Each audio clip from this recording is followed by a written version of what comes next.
कृष्ण गोविंद हरे मुरारी,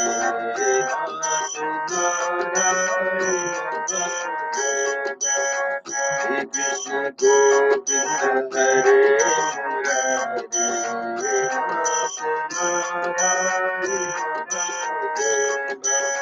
एकमात्र स्वामी सखा हमारे, एकमात्र स्वामी सखा हमारे, हे नाथ नारायण वसुदेव, कृष्ण गोविंद हरे मुरारी, हे नाथ नारायण वसुदेव, श्री कृष्ण गोविंद हरे मुरारी,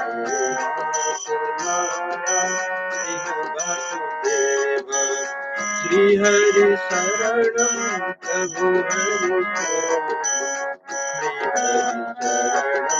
श्री हरि शरणं, श्री हरि शरणं प्रभु हरि शरणं,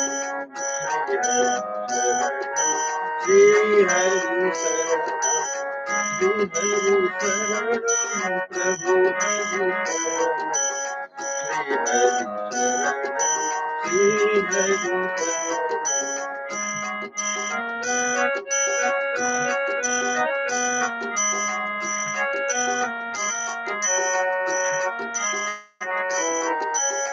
श्री हरि शरणं प्रभु हरि शरणं,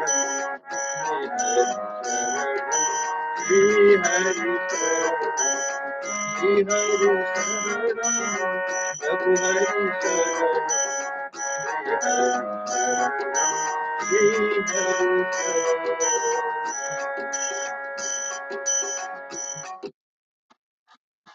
जय श्री हरि, जय श्री कृष्ण।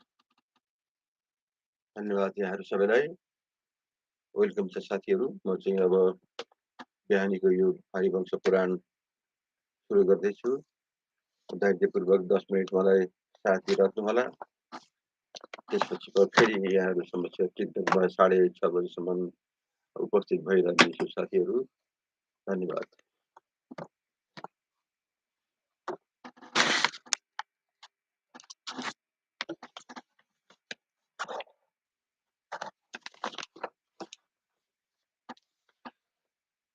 आज मैं 77वां अध्याय प्रारंभ करने जा रहा हूँ। इसमें आज हम श्री कृष्ण का द्वारका में आगमन और पनरुख से उनकी बातचीत के विषय में हम आज श्रवण करेंगे। तो वैश्य पायन जी कहते हैं, जन्मेजय तदंतर निर्मल प्रभात काल आने पर देवकी नंदन भगवान जगन्नाथ ने बदरिक आश्रम से अपनी द्वारकापुरी को जाने की इच्छा प्रकट की। नरेश्वर समस्त मुनियों को नमस्कार करके भगवान श्री कृष्ण गरुड़ पर आरूढ़ हो बड़े वेग से द्वारकापुरी की ओर चल दिए। राजन, द्वारकापुरी की ओर जाते हुए देवादिदेव श्री कृष्ण ने वहां युद्ध करते हुए उन समस्त योद्धाओं का महान कोलाहल सुना। उसे सुनकर जगदीश्वर श्री कृष्ण सोचने लगे, यह कैसा युद्ध। जनक जनक घोर शब्द प्रकट हो रहा है। युद्ध जनक शब्द जो घोर प्रकट हो रहा है, जिसमें भैया बलराम और सात्विकी भी की गर्जना मिली हुई है। निश्चय ही पौंड्रुक ने द्वारकापुरी पर आक्रमण किया है। उसी दुरात्मा पौंड्रुक के साथ यादवों एवं वृष्णि वीरों का युद्ध हो रहा है। परस्पर युद्ध करने वाले इन्हीं योद्धाओं का महान शब्द प्रकट हो रहा है। इसमें कोई अन्यथा विचार करने की आवश्यकता नहीं। ऐसा सोचकर साक्षात श्री हरि ने वृष्णि शिरोमणि वीरों को प्रसन्न करते हुए महान शब्द करने वाले पांचजन्य शंख को बजाया। केशव ने उस शंख ध्वनि से पृथ्वी और आकाश को भरीपूर्ण कर दिया। उस शंखनाद को सुनकर यादव और वृष्णि वंशी परस्पर कहने लगे, निश्चय ही भगवान श्री कृष्ण पधार रहे हैं। यह पांचजन्य की ही ध्वनि सुनाई पड़ती है। राजन यादवों और वृष्णि वंशियों का इस बात का दृढ़ निश्चय हो गया। वो वृष्णि और यादव निर्भय हो गए। उसी क्षण पक्षियों में श्रेष्ठ गरुड़ दिखाई दिए। तदंतर यादव यादवेश्वर देवकी नंदन श्री कृष्ण का दर्शन हुआ। सुत और माधव जन उन जगदीश्वर को सामने गए। जीवन को स्तुति की गई। जिनको स्तुति की गई थी, उन कमल नयन सर्वव्यापी ईश्वर जनार्दन हरि के पास समस्त यादव गए और उन्हें घेर कर खड़े हो गए। इसके बाद यदुनंदन भगवान श्री कृष्ण ने पुनः गरुड़ से कहा, तुम उत्तम स्वर्गलोक को जाओ। ऐसा कहकर उन्होंने गरुड़ को तो विदा कर दिया और पुनः दारुक से कहा, सामर्थ्यशाली सारथे, तुम मेरा रथ ले आओ। तब तक बहुत अच्छा कहकर सारथी तुरंत रथ ले आया और बोला, भगवान देव, यह रथ उपस्थित है। इसके अतिरिक्त मेरे लिए क्या आज्ञा है प्रभु। ऐसा कहकर दारुक रथ ले आया और भगवान को प्रणाम करके उनके सामने खड़ा हो गया।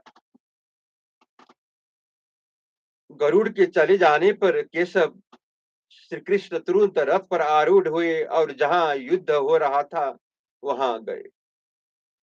महाराज, वहां जाकर यदुकुल तिलक श्री कृष्ण के उन सूझते हुए महामनुष्य वीरों के बीच में पांचजन्य नामक महान शंख बजाए।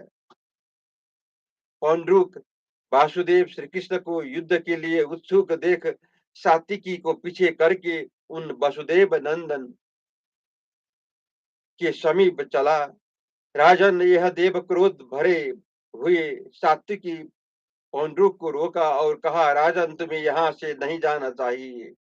यह सनातन धर्म नहीं है। राजेंद्र, इस महासमर में मुझे परास्त करके तुम दूसरों से युद्ध करने के लिए आ जाओ।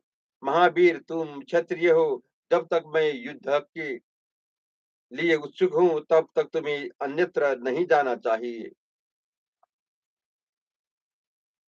मैं अभी युद्ध स्थल में तुम्हारा सारा घमंड चूर किए देता हूँ। ऐसा कहकर श्री के पीते यादवेश्वर सात्विक श्री कृष्ण के देखते देखते जाते हुए पंडरूक के आगे खड़े हो गए। तो भी वह सात्विकी अब हेलना करके श्री कृष्ण की ओर चल दिया।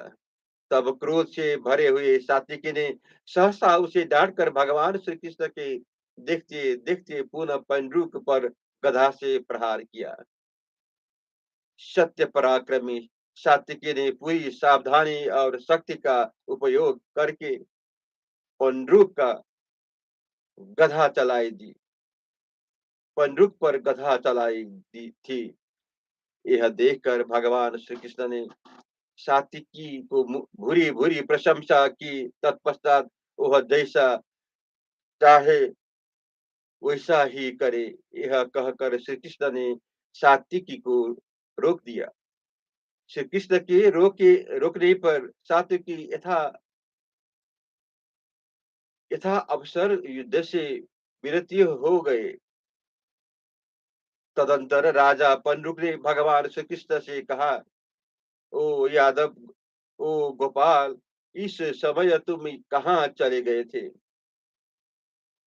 मैं इस समय तुमसे ही मिलने आया हूँ। आजकल मैं ही वासुदेव नाम से विख्यात हूँ। श्री कृष्ण, मैं बहुत सी सेनाओं के साथ हूँ। इस समय सेना सहित तुम्हारा वध करके मैं अकेला ही इस भूतल पर वासुदेव रहूँगा। गोविंद, तुम्हारा तो विख्यात उत्तम प्रभा से युक्त और महान चक्र है। उसका मरे मेरे इस चक्र से अभी जा नाश ही जाएगा। इसके लिए मुझे खेद है माधव, परंतु रणभूमि में अब तुम्हें मेरे पास चक्र है, ऐसा सोचकर उसके बल का घमंड नहीं होना चाहिए। क्योंकि आज मैं समस्त क्षत्रियों के देखते देखते तुम्हारे उस सारे बल का नाश करूंगा, नाश कर डालूंगा। जनार्दन, तुम मुझे सांगी भी समझो, केवल तुम ही सांगी नाम से यहाँ शेष है हो, ऐसा न समझो। माधव, मेरे पास शंख है, ऐसा समझकर तुम्हें अब उसके बल का भी घमंड नहीं करना चाहिए। क्योंकि मैं शंखी भी हूँ, गदाधर भी हूँ और चक्रपाणी भी हूँ। यह पौंड्रुक कह रहा है श्री कृष्ण से। जगत में जो पराक्रमशाली और ज्ञानी पुरुष है, वो अब सदा मुझे ही शंख, चक्र और गदा धारण करने वाला कहेंगे। पहले की बात है, तुमने बल बलवानों से बड़े बड़े चढ़े हुए कुछ कंस के अनुचरों का, श्री पुतना का तथा बहुत से बालकों का, 6 गर्भों का कंस द्वारा वध करके कुछ गौओं, बादशाहसुर, अरिष्टासुर आदि का भी वध किया था। इसी से तुम्हें अपनी वीरतापन बड़ गर्व है। यदि मेरे सामने खड़े रह गए तो तुम्हारे उस गर्व को मैं चूर्ण कर दूंगा। गोविंद, यदि तुम युद्ध के लिए खड़े हो तो अस्त्र ग्रहण करो। ऐसा कहकर पौंड्रुक बाण हाथ में लेकर जगदीश और श्री हरि के पास खड़ा हो गया। मिथ्या वासुदेव के इस कथन को सुनकर भगवान श्री कृष्ण मुस्कुराए और उस पौंड्रुक नरेश से इस प्रकार बोले, नरेश्वर, तुम इच्छा अनुसार जो जो चाहो कहो, मैं सदा पाप की ही हूँ।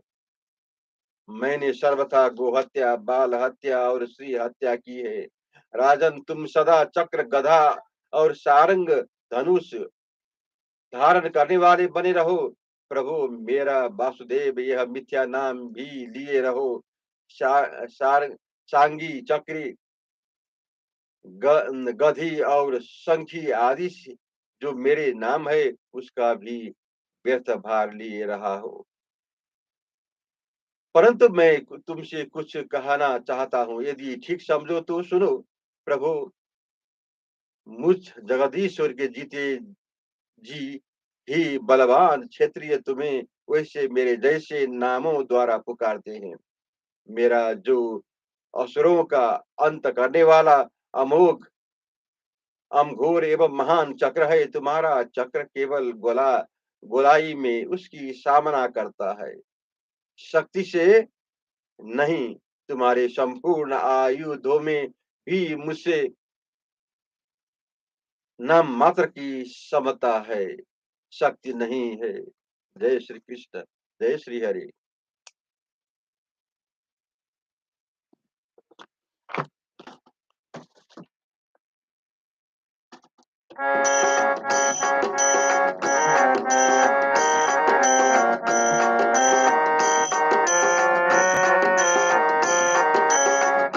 श्री कृष्ण गोविंद हरे मुरारे, हे नाथ नारायण वासुदेव।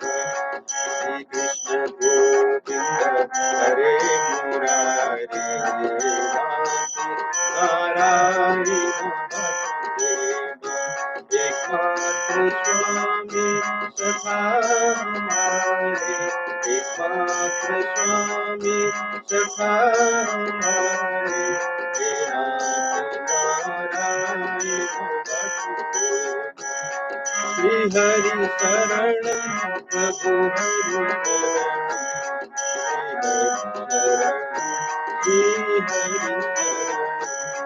श्री हरि शरणं प्रभु हरि श्री हरि